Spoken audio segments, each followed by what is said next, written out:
American രാഷ്ട്രീയ ചരിത്രത്തിലെ ഏറ്റവും ചിലവേറിയ റിപ്പബ്ലിക്കൻ പ്രൈമറി തെരഞ്ഞെടുപ്പുകളിൽ ഒന്നിനാണ് കെന്റക്കി സാക്ഷ്യം വഹിച്ചത്.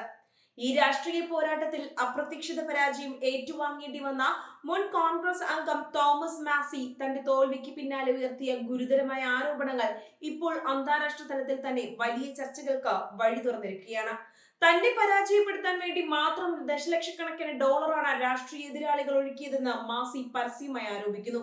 കേവലം പണമൊഴുക്ക് മാത്രമല്ല, തന്നെ വ്യക്തിഹത്യ ചെയ്യാൻ അത്യാധുനിക സാങ്കേതിക വിദ്യ ദുരുപയോഗം ചെയ്തു എന്നതുമാണ് ഈ വിവാദത്തെ കൂടുതൽ സങ്കീർണമാക്കുന്നത്.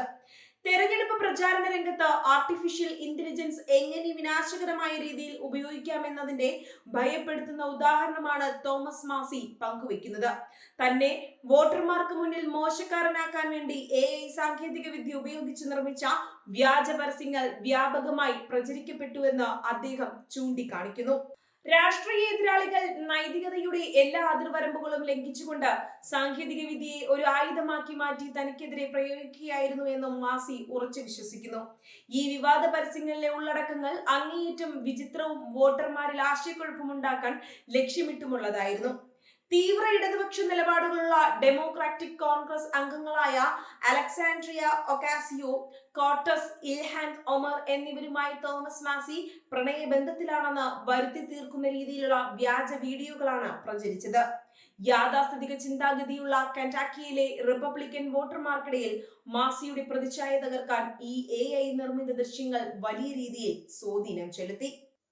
ഒരു തീവ്ര റിപ്പബ്ലിക്കൻ നേതാവ് തങ്ങളുടെ രാഷ്ട്രീയ ശത്രുക്കളായ ഡെമോക്രാറ്റ് വനിതാ നേതാക്കളുമായി അടുപ്പത്തിലാണെന്ന രീതിയിലുള്ള ഡീപ് ഫേക്ക് ദൃശ്യങ്ങൾ സാധാരണക്കാരായ വോട്ടർമാരെ തെറ്റിദ്ധരിപ്പിക്കുന്നതിൽ വിജയിച്ചു.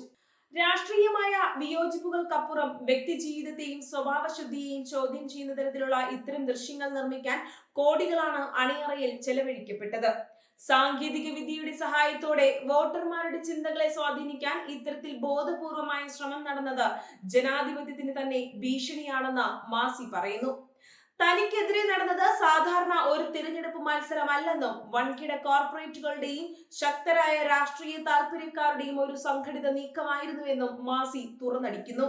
വാഷിംഗ്ടണിലെ അണിയറയിൽ പ്രവർത്തിക്കുന്ന ശക്തരായ ചില ലോബികളും ഗ്രൂപ്പുകളുമാണ് തന്റെ പരാജയം ഉറപ്പാക്കാൻ പണമിറക്കിയത്. ഈ വലിയ ശക്തികളുടെ താല്പര്യങ്ങൾക്ക് താൻ കോൺഗ്രസിൽ തടസ്സമായി നിന്നതുകൊണ്ടാണ് തന്നെ രാഷ്ട്രീയമായി ഇല്ലാതാക്കാൻ അവർ ഇത്രയും ക്രൂരമായ മാർഗങ്ങൾ സ്വീകരിച്ചതെന്ന് അദ്ദേഹം വെളിപ്പെടുത്തുന്നു. ഈ തെരഞ്ഞെടുപ്പിൽ ശത്രുക്കൾ ഒഴുക്കിയ പണത്തിന്റെ കണക്കുകൾ നിരത്തിയാണ് തോമസ് മാസി തന്റെ വാദങ്ങൾ സമർത്ഥിക്കുന്നത്. പ്രൈമറി തെരഞ്ഞെടുപ്പിൽ തന്നെ വോട്ട് ചെയ്ത ഓരോ വോട്ടർക്കും ഏകദേശം $500 വീതം എന്ന നിരക്കിലാണ് എതിരാളികൾ പണം ചെലവഴിച്ചതെന്ന് അദ്ദേഹം കണക്കുകൾ സഹിതം അവകാശപ്പെടുന്നു. തോമസ് മാസിയുടെ ഈ സ്ഫോടനാത്മകമായ വെളിപ്പെടുത്തലുകൾ അമേരിക്കൻ രാഷ്ട്രീയ മണ്ഡലത്തിൽ കടുത്ത വിയോജിപ്പുകൾക്കും വലിയ സംവാദങ്ങൾക്കും വഴിവെച്ചിരിക്കുകയാണ്. ആർട്ടിഫിഷ്യൽ ഇന്റലിജൻസിന്റെ ദൂഷ്യവശങ്ങളെക്കുറിച്ച്, രാഷ്ട്രീയ പ്രചാരണങ്ങൾ, ഡീപ് ഫേക്കുകൾ നിർത്തുന്ന വിപത്തുകളെക്കുറിച്ചുമുള്ള ചർച്ചകൾ ഇതോടെ വീണ്ടും സജീവമായി. ഈ വിവാദത്തിലേക്ക് പ്രമുഖ റിപ്പബ്ലിക്കൻ നേതാവും മുൻ കോൺഗ്രസ് അംഗവുമായ മർജോറി ടെയ്ലർ ഗ്രീൻ കൂടി വന്നതോടെ വിഷയം കൂടുതൽ രാഷ്ട്രീയ പ്രാധാന്യം തേടി.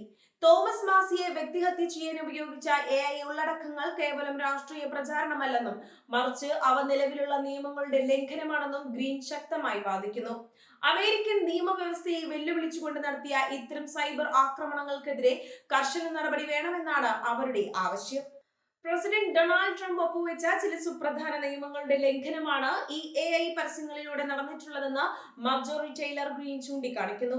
സ്ത്രീകളുടെയും കുട്ടികളുടെയും അന്തസ് ഉയർത്തിപ്പിടിക്കുന്നതിനും സൈബർ ഇടങ്ങളിലെ സുരക്ഷിതത്വത്തിനും വേണ്ടി മുൻ പ്രഥമ വനിത മെലാനിയ ട്രംപ് മുൻകൈയെടുത്ത് നടത്തിയ പദ്ധതികളെയും നിയമങ്ങളെയും ഓർമ്മിപ്പിച്ചുകൊണ്ടായിരുന്നു ഗ്രീന്റെ പ്രതികരണം. അതുകൊണ്ട് തന്നെ ഈ വിഷയത്തിൽ ട്രംപ് അനുകൂലികളായ വോട്ടർമാർക്കിടയിലും വലിയ രോഷം പുകയുന്നുണ്ട്. സാങ്കേതിക വിദ്യ ഇത്രമാത്രം വളർന്ന ഈ കാലഘട്ടത്തിൽ വോട്ടർമാർക്ക് മുന്നിലെത്തുന്ന വിവരങ്ങളുടെ വിശ്വാസ്യത എങ്ങനെ ഉറപ്പുവരുത്തുമെന്നത് വലിയൊരു ചോദ്യചിഹ്നമായി അവശേഷിക്കുന്നു. യഥാർത്ഥ ദൃശ്യങ്ങൾ ഏത്, AI നിർമ്മിത വ്യാജ ദൃശ്യങ്ങൾ ഏത് എന്ന് തിരിച്ചറിയാൻ കഴിയാത്ത വിധം ഡിജിറ്റൽ ലോകം മാറി മറിഞ്ഞിരിക്കുന്നു. വരാനിരിക്കുന്ന വലിയ തെരഞ്ഞെടുപ്പുകളിൽ ഈ സാങ്കേതിക വിദ്യ മറ്റ് സ്ഥാനാർത്ഥികൾക്കെതിരെയും വ്യാപകമായി ഉപയോഗിക്കപ്പെടാനുള്ള സാധ്യതയിലേക്കാണ് തോമസ് മാസിയുടെ അനുഭവം വിരൽ ചൂണ്ടുന്നത്. ഈ സംഭവത്തോടെ അമേരിക്കൻ തിരഞ്ഞെടുപ്പ് കമ്മീഷനും പരസ്യങ്ങൾ നിയന്ത്രിക്കുന്ന ഏജൻസികളും കടുത്ത സമ്മർദ്ദത്തില് ആയിരിക്കുകയാണ്. AI നിർമ്മിത പരസ്യങ്ങൾക്ക് കൃത്യമായ മാർഗരേഖകൾ കൊണ്ടുവരണമെന്നും വ്യാജ പ്രചാരണങ്ങൾ നടത്തുന്നവർക്കെതിരെ ക്രിമിനൽ നടപടികൾ സ്വീകരിക്കണമെന്നും ആവശ്യപ്പെട്ട പല കോണുകളിൽ നിന്നും സമ്മർദ്ദമുയരുന്നുണ്ട്. രാഷ്ട്രീയ പാർട്ടികൾ ഡിജിറ്റൽ യുഗത്തിലെ ഈ പുതിയ വെല്ലുവിളിയെ എങ്ങനെ നേരിടുമെന്നതിനെ ആശ്രയിച്ചായിരിക്കും ഭാവിയിലെ തിരഞ്ഞെടുപ്പുകളുടെ ഭാഗധേയം.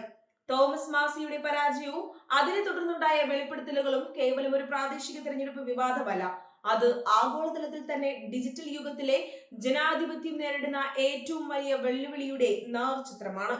കോടികളുടെ പണക്കൊഴുപ്പും അതിനൂതന സാങ്കേതിക വിദ്യയും ചേരുമ്പോൾ ജനവിധി പോലും അട്ടിമറിക്കപ്പെടാമെന്ന യാഥാർത്ഥ്യമാണ് ഈ സംഭവം അടിവരയിടുന്നത്. വരും ദിവസങ്ങളിൽ ഈ വിഷയത്തിൽ കൂടുതൽ അന്വേഷണങ്ങളും നിയമപരമായ നീക്കങ്ങളും ഉണ്ടാകുമെന്നാണ് രാഷ്ട്രീയ നിരീക്ഷകർ വിലയിരുത്തുന്നത്.